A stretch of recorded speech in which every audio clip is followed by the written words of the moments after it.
Hello, another great day. Tuturuan ko kayo kung paano mag-install ng Vivo Super App para malaman nyo yung step-by-step and para ma-install nyo din yung mga Vivo Super App ninyo para kumita pa kayo ng mas malaki and of course, makapaging cash and maging endorser. Ayan. So, ito yung step-by-step. Panoorin nyo. Let's go!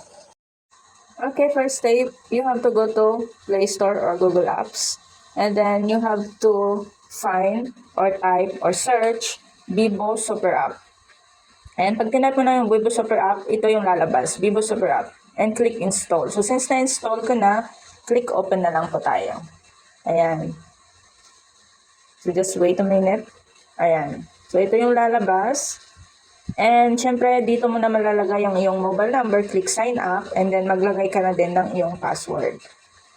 And the referral ID will be the referral ID of your DTC or to your friend. Ayan. Or yung ano ninyo, yung user ID.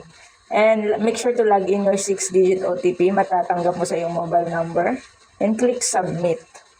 So pag na-click mo na ang submit, ayan, isi-set up mo na ang iyong mobile PIN and of course, your password. So make sure na meron kang uppercase, special character, lowercase, at saka number. Ayan, i-fill up mo na din to according to your valid ID. Okay? Para hindi mahirap. Para hindi ka mahirapan. So, pag na-fill up mo na to, i-fill up mo lang according to your valid ID, your full details. And this is what will look like kapag nakapag-login ka na. And pwede ka na mag-cash in, mag-send ng money, mag-in cash, at the same time, mag-transfer, gano'n. Andyan po lahat. So, yan yung dashboard po natin. So, anyway, congratulations kasi meron ka ng Vivo account and another great day.